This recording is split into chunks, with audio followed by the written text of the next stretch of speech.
Marxismo real y falso sobre el reparto socialista por Prairie Fire. Un reparto socialista de la riqueza del mundo a escala mundial implica un reparto que se acerque al igualitarismo o cuyas únicas desigualdades beneficien al proletariado y a los grupos los más oprimidos de la población mundial. Conjuntamente, estos principios de reparto se pueden describir como aproximadamente y razonablemente igualitarios con respecto a la economía mundial actual. La pregunta que cada marxista serioso debe plantearse es si los norteamericanos, y los pueblos del primer mundo en general, se beneficiarían o irían perdiendo bajo un reparto socialista de los ingresos mundiales. Si los ingresos de la clase obrera primermundista, como los de la burguesía imperialista, están tan inflados que necesitan una reducción bajo un reparto socialista, entonces la clase obrera primermundista no es explotada de ninguna manera significativa. Además, si la clase obrera primermundista, como los capitalistas de los países imperialistas, no se beneficiaría bajo tal reparto, no hay de qué considerarla como revolucionaria, como parte del proletariado. La mayoría de la población mundial vive con menos de $2.50 por día. Más de 80% de la humanidad, o más de 5.000 millones de personas, vive con menos de $10 por día. La gran mayoría en el tercer mundo tiene un estándar de vida muy diferente del de la clase obrera del primer mundo. Por ejemplo, el norteamericano mediano tiene un empleo de oficina. Sus ingresos son $32.000 por año, o $87 por día. Ya solo en India hay más personas que ganan menos de 80 centavos de dólar por día que toda la población dentro de las fronteras de los Estados Unidos. Frecuentemente la clase obrera del primer mundo tiene acceso a más capital que los capitalistas del tercer mundo, lo que explica cómo los obreros del primer mundo pueden pedir préstamos que sobrepasen los ingresos de la vida entera de muchos obreros del tercer mundo. Es que la capacidad de cargarse de grandes deudas en el primer mundo es una señal de riqueza, de acceso al capital, y no una señal de la pauperización, como lo son las deudas en el tercer mundo. También el norteamericano típico vive en una casa suburbana, no en los guetos indigentes de las megaciudades o en regiones rurales empobrecidas, donde vive mucha gente del tercer mundo. Desde el punto de vista de la cultura y lo material, la clase obrera del primer mundo tiene mucho más en común con su propia burguesía que con el trabajador mediano del tercer mundo arreglándoselas con sueldos de hambre. Son los del tercer mundo, no del primer, que Marx describió como el proletariado, la clase que no tiene que su propio trabajo para vender, que gana apenas bastante para comer y trabajar mañana, que no posee nada, que no tiene nada que perder salvo sus cadenas. Todos en el primer mundo caen dentro del 20% más rico del mundo en función de ingresos. La mayoría de este 20% más rico viene del primer mundo. Por ejemplo, cada norteamericano cae dentro del 15% más rico. Un norteamericano al umbral estadounidense de la pobreza cae dentro del 13% más rico del mundo. El 20% más rico, que incluye el primer mundo entero, recibe los 3/4 de los ingresos mundiales. Entonces hay solamente un cuarto para distribuir al 80% más pobre, que existe principalmente en el tercer mundo. Los niveles actuales de ingresos para la gente del primer mundo se mantienen solamente por la explotación del tercer mundo. La economía mundial dirige los valores del tercer mundo al primer mundo, y todo el primer mundo se beneficia. Solo al mantener estos flujos de valores es posible mantener o aumentar los niveles de ingresos en el primer mundo.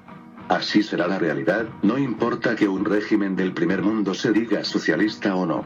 En efecto, varios regímenes, sobre todo en Europa, se han dicho socialistas o socialdemócratas. Ningún de estos regímenes no ha sacrificado el nivel de ingresos de su población para corregir la explotación del tercer mundo por los imperialistas. El 20% más rico del mundo, principalmente en el primer mundo, es responsable de los 3/4 del consumo particular mundial. Casi todos los trabajadores adultos norteamericanos caen dentro del 10% más rico. El 10% más rico hace más de la mitad, 59%, del consumo particular mundial. La parte de los ingresos mundiales que reciben las poblaciones del primer mundo ya es mucho mayor que lo que recibirían bajo un reparto aproximadamente igualitario. Dada la brecha grandísima entre los países ricos y los países pobres, no hay manera realista de aumentar la parte de la clase obrera del primer mundo sin reducir la parte de los pueblos del tercer mundo. Aún si, milagrosamente, la riqueza mundial doblara y los ingresos y el consumo del primer mundo quedaron constantes, el 20% más rico recibiría todavía una parte desmesurada, casi el 40% de los ingresos y del consumo particular.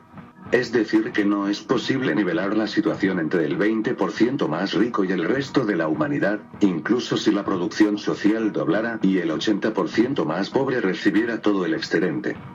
Para corregir el desequilibrio, necesitaríamos el triple de la producción, 3 planetas, bajo el sistema actual. Los revisionistas del primer mundo, como los otros imperialistas en general, arguyen que los pueblos del primer mundo merecen una parte de los recursos mundiales mayor que la que ya reciben. Aunque el supremacismo blanco manifiesto se considera burdo, las mismas suposiciones del supremacismo blanco subyacen a todos los tipos de primermundismo.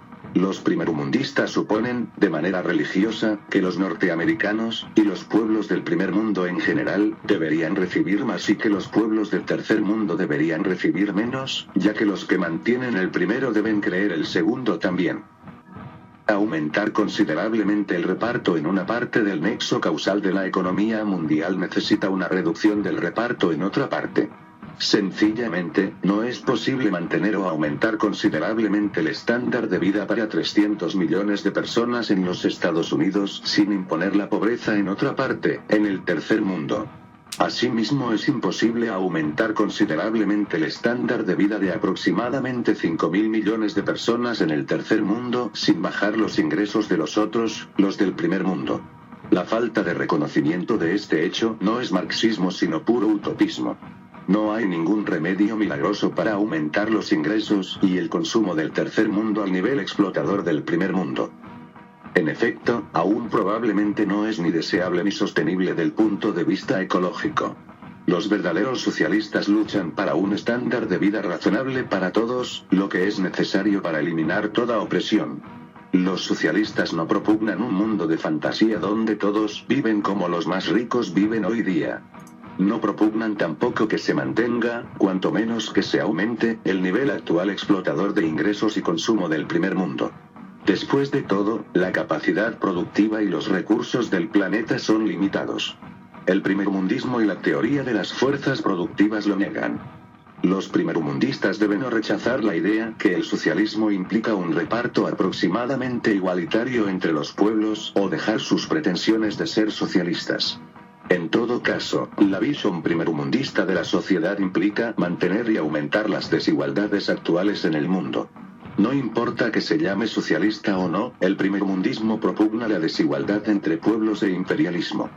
Fue Lenin que criticó los socialdemócratas alemanes y franceses cuando apoyaron la campaña militar de sus patrias imperialistas durante la Primera Guerra Mundial.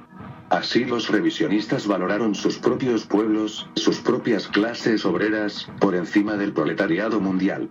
Por contraste, Lenin recomendaba la política de derrotismo revolucionario. Hoy día, el primermundismo es el tipo principal de socialimperialismo y socialfascismo. Los primermundistas utilizan tal vez la retórica marxista y socialista, pero en realidad intentan avanzar los intereses de sus propias poblaciones a expensas de la gran mayoría de la humanidad. Como Lenin en el pasado, el comunismo de las luces guiadoras representa los intereses del proletariado y de los oprimidos de manera global.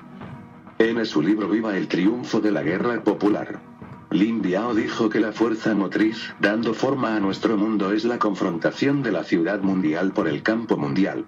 Así consideró la revolución mundial como una guerra popular mundial en cual las fuerzas revolucionarias del campo mundial rodean, aíslan y aplastan la ciudad mundial.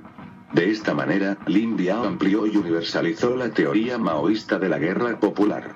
Ahora las características de la ciudad mundial y del campo mundial están cambiando. Por ejemplo, en el campo mundial ha habido grandes cambios demográficos. La gente de los países pobres ya no es tan rural como era. Un número cada vez mayor quedan atrapados y pasan vidas crueles y poco productivas en las megaciudades del tercer mundo. Además, el campo mundial se hace el sitio de la producción capitalista, no solo de la producción agraria retrógrada y feudal. Conjuntamente, la ciudad mundial produce cada vez menos. En efecto, se puede decir que las economías del primer mundo son economías estilo centro comercial donde la gente trabaja en las esferas de distribución, servicios y gestión y recibe ingresos de explotadores. La idea que el tercer mundo quede atrás del primer mundo porque no tiene tecnología dentro de sus fronteras es generalmente un rumor falso primermundista. Cierto, el tercer mundo está subdesarrollado, está configurado para dirigir los flujos de valor hacia el primer mundo. Sin embargo, esto no significa que los países del tercer mundo no tienen tecnología dentro de sus fronteras. Teorizar estos cambios en el contexto de la guerra popular mundial es uno de los grandes avances del comunismo de las luces guiadoras como la ciencia revolucionaria contemporánea.